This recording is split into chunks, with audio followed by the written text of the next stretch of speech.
I am a woman, 27 years old, who has stepped outside of my extremely religious environment. This place, filled with strict expectations and an established lifestyle, does not usually provide opportunities to deviate from the norms. Fortunately, through academic excellence in high school and significant support from teachers, I was able to get out and attend a prestigious Ivy League university. It was there that I came to realize my homosexuality. Although I made no official confessions, as time went on I became more and more estranged from my family. The main reason for this was that I diverged radically from their idea of the ideal woman. This led to many conflicts and disagreements, including over my rejection of religious views, which forced them to minimize communication with me. My family strongly rejected the idea of same-sex relationships, and I decided to spare them from having to face the judgmental views of their society. So I did not inform them of my orientation, my feelings for the other person, or the fact that I had gotten married last year. After learning through a mutual acquaintance about my situation, my elder brother called me to express his contempt, calling me a traitor to family values. He declared that from that moment on, I was considered dead to the family. In addition, he pointed out that keeping silent about my marriage was an act of extreme selfishness and unworthy behavior, because if they had known earlier, the family ties could have been severed without unnecessary hard feelings. My spouse believes that if the truth had been revealed before our marriage, perhaps it would have helped preserve the relationship with my family. I have tried to explain to her the complexity of our situation and the reasons why things turned out the way they did. However, I may have made the mistake of not sharing the news of my marriage with them, which would have allowed them to make a choice about our relationship sooner. Your brother only called to emphasize that they don't feel disappointed that you didn't share the news of your relationship or wedding with them. It's more upsetting to them to think that you found it impossible to share such an important moment in your life, and they missed the chance to disown you and express resentment or hatred earlier. You made the right choice in distancing yourself from them. After all, a true family are those who prefer love and acceptance without conditions. Your choice is not a mistake. Hopefully, when your brother tried to blame you, you were able to remain calm and confident. If your wife can't understand this situation and thinks you could have done things differently, it may be worth seeking help from a professional therapist. This will help explain to her the complexity of what is happening. By doing so, you have protected her from possible pain and manipulation. She may feel the loss, but it's important to realize that letting go is for the best. By saying goodbye to a toxic past, you free yourself up to grieve and rebuild. It's time to build a life with those who truly love and accept you. Family of choice and loyal friends who eventually become your real family.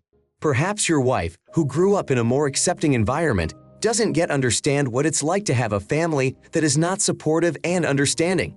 Some people fail to realize that explanations and logic are powerless in the face of deep-seated misunderstanding and rejection. Hopefully, over time, she will see that not having that family in your life is for the best. Next story. My skin is not white. I have a spouse and together we are raising 2 children. Our focus has been our oldest son, Jack, who is in kindergarten.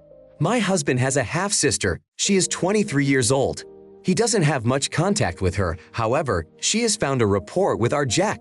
Sometimes, she offers to take him away for the day to her aunt's house, which I always allow as I trust her completely. She gets along very well with Jack, and he, in turn, genuinely loves her. And my husband's half-sister is getting ready to get married in a few weeks. We have all been invited to the celebration, but unfortunately my husband will not be able to take the weekend off work, and I will also be busy during that time. Because of these circumstances, we will not be able to join in the festivities. However, I was asked to allow Jack to attend the wedding, specifying that she and my mother-in-law would be looking after him. I hesitated, but my mother-in-law reassured me that everything would be fine, and I agreed. Anne later informed me that her father would be attending the wedding.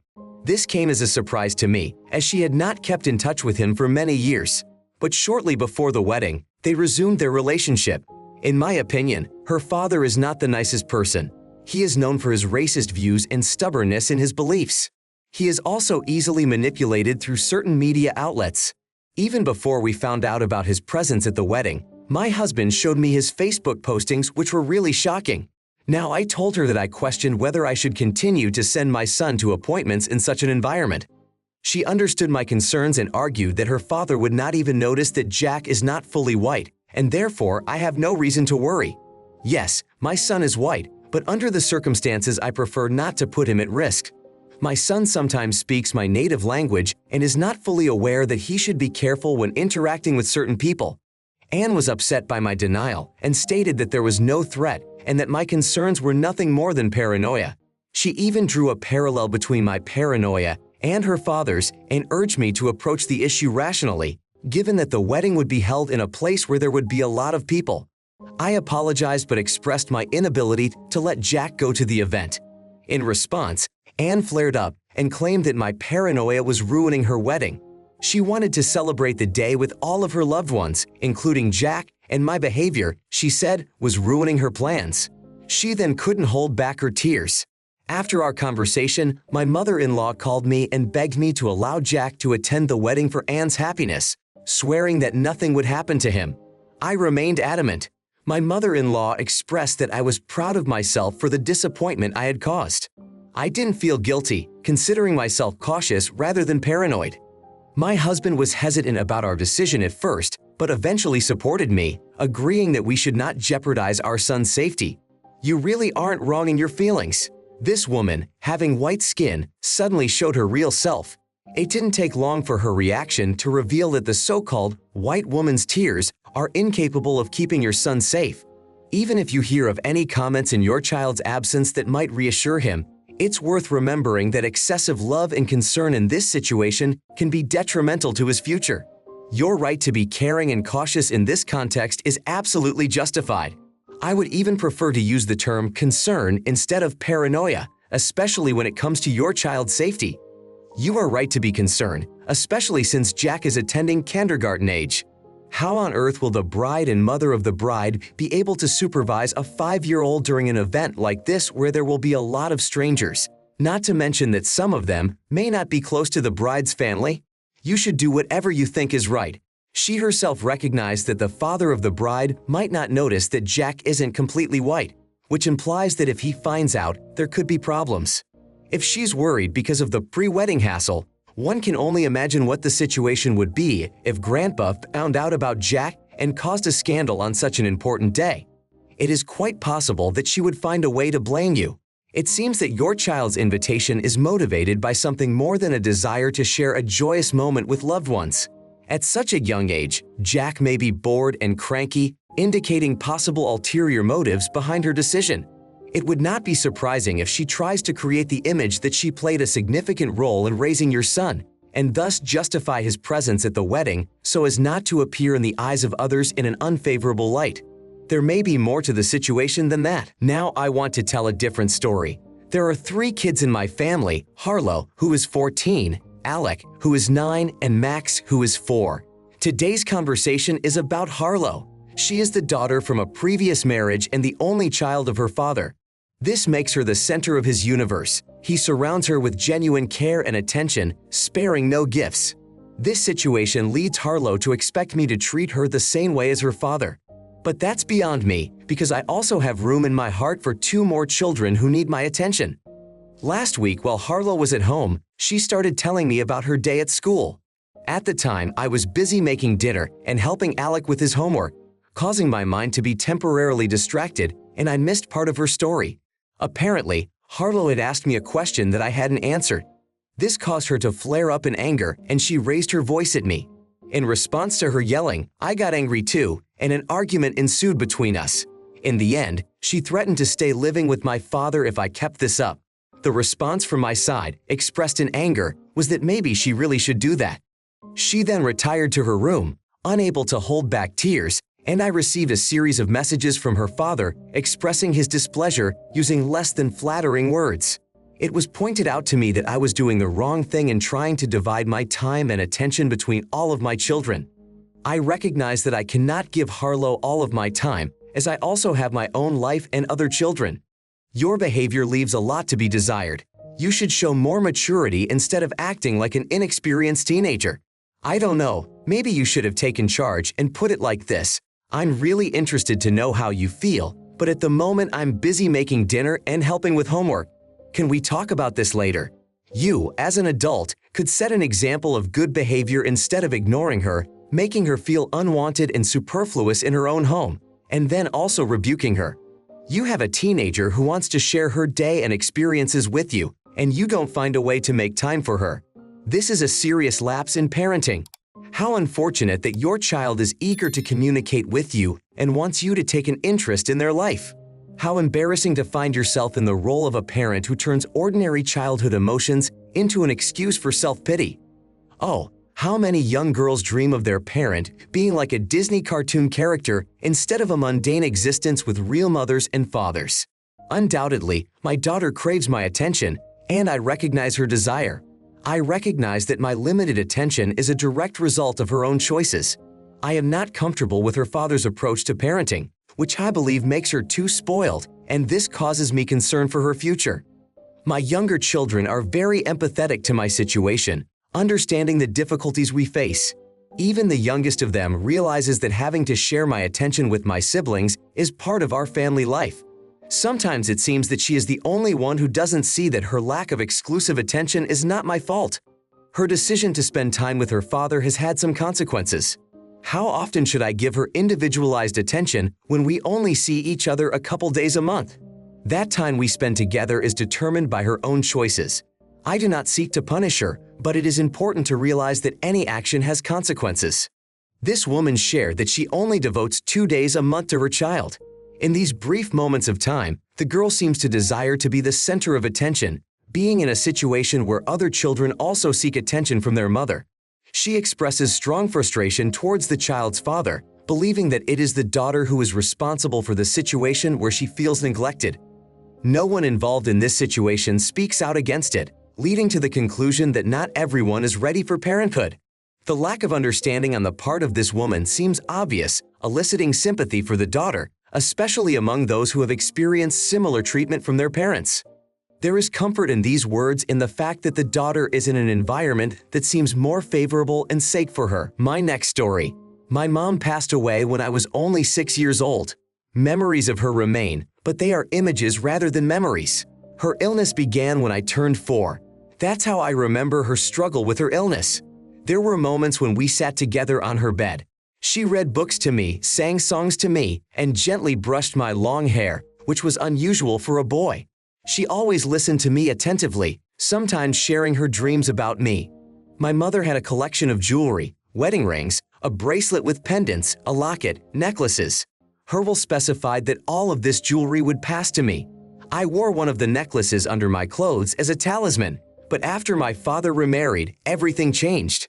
The valuables moved from my room to the attic. Soon there were rumors of my father's new wife wearing my mother's jewelry. Talk of her having to get some of it became more frequent. My dad expressed his desire for his new daughter to have a pair of my mom's jewelry as a sign of inclusion in our history and love for her. He often compares her to my mom, saying that the latter would love for her jewelry to go to this little girl. I have objected, citing my mom's will, stating that all the jewelry belongs to me. My father tries to avoid arguing by suggesting we discuss this later, perhaps giving his daughter a chance to pick out something she likes. My father's new wife sees this as an opportunity to show our unity as a family. She came up with a story about how I wished my younger sister had a piece of my mom's legacy to share the memory of my mom with her. This, she said, would be unique proof of my love for her, not as a half-sister or my father's daughter, but as my own sister. Such a gesture would make her daughter truly special. However, I feared that my jewelry would be given without my consent. Seeking support, I turned to a man I trusted unconditionally. To this person I entrusted the jewelry, confident in his trustworthiness. Initially, my father didn't notice it was missing, but when he wanted to use the decorations for a Halloween party, his surprise turned to questions. With surprise, he asked me where I had put them. My answer was unwavering. He would never know. The answer drew the ire of my stepmother, who accused me of ruining a potentially meaningful gesture and story. My father accused me of selfishness, expressing disappointment in my actions. He tried to explain his desire to share part of my mother's legacy with his daughter, wondering why I couldn't allow it through the passing of a single piece of jewelry. I stood my ground, reminding him that the jewelry belonged to me through my mom's will. My father emphasized that going behind his back was wrong. He ended up punishing me by restricting my freedom for a few weeks. Despite the passage of time, my father continues to hold a grudge and I realize my mistake. You shouldn't blame yourself for what happened. Your father's new daughter has no connection to your family's past. Offer your father a solution. If he feels the need to include her in family traditions, let him get her something special. Your mother, in leaving you jewelry in her will, clearly anticipated possible controversy. Unlike what my husband might have done, a will is necessary here to protect your rights. You did the right thing by keeping the jewelry in a safe place because it could have been taken from you. These items are your legacy and your mother's memory, with special value to you and not to anyone else in the family. Your decision to hide the jewelry shows your devotion to the memory of your mother. Don't see grounding as a just punishment, because you were protecting the most precious thing of all, your mother's memories. This action may look like a lack of concern for your feelings on your father's part, prioritizing the feelings of the new part of the family. All indications are that trying to include the new daughter in family traditions may be an attempt to please the new wife rather than to preserve the beautiful history of the family. If the jewelry is truly valuable, their desire to include it in the new daughter's legacy may be motivated less by a desire to preserve history than to provide her with a valuable gift. You're doing the right thing by planning to keep the jewelry in a jar for its safety. It is the surest way to protect your legacy and your mother's memory. A story that really surprised me. There are special people in my life, two sisters, Bianca, the oldest of 29, and Julia, the youngest, who is 26. Their unique paths are intertwined with stories of friendship and love that would enliven the pages of any novel. Julia recently rekindled her relationship with Christopher, a man in his 30th year. Our acquaintance with Christopher goes back a long way. He was inseparable from Bianca until their life paths diverged. He moved away after graduation a year ahead of her. Julia and Christopher's reunion happened thanks to modern technology when Julia discovered his Instagram profile earlier this year, giving rise to their current relationship. This past weekend was an exciting reunion as myself, Julia, Bianca, Christopher, and Bianca's new life partner came together for a time of conversation and drinks. Bianca and Christopher's memories of childhood pranks filled the evening, intertwined with lightness and laughter. This moment gave my girlfriend an excuse to jokingly compare our group to the characters in the novel Little Women, noting the thin thread connecting us to stories of the past. I couldn't resist making the point that I had always pictured Bianca and Christopher together, which elicited a humble remark from him that Bianca deserved better. However, these words left a shadow on Julia's mood, who remained silent for the rest of the evening and then expressed her bewilderment and sadness to me before leaving. Bianca chose to remain aloof from the situation. Doubt gripped me, pondering whether I should have apologized for words spoken seemingly carefree. Our entire family, including my mom, had once joked lightly about Bianca and Christopher's closeness, even comparing them to a Taylor Swift song. But now, I wonder if my comment was inappropriate. Realizing that your words can hurt a loved one requires a deep empathy and understanding. If you don't grasp why your words may have hurt your sister, clarifying it seems like a daunting task. Claiming that it's just a joke is no excuse when a person's feelings are affected. Such moments require us to rethink our words and actions. It is a common assumption among us that Bianca and Christopher will end up together someday, and this assumption, casually spoken aloud, did not leave Christopher unmoved. His humble response that Bianca was too good for him may have elicited a variety of reactions, including reflections on his own worth and place in the relationship. When conversations and jokes lead to misunderstandings and hurt feelings, it's important to take responsibility for your words. Feeling like you were the second choice can affect a person deeply, awakening reflections on one's own dignity and relationships with loved ones. Realizing that you need to be able to take responsibility for your words and actions is part of the process of growing up. The apology to Julia and the breakfast conversation that followed shows that the path to understanding and healing begins with frank dialogue. Julia shared that even though the words were said without malice, Christopher's comments still hurt her feelings.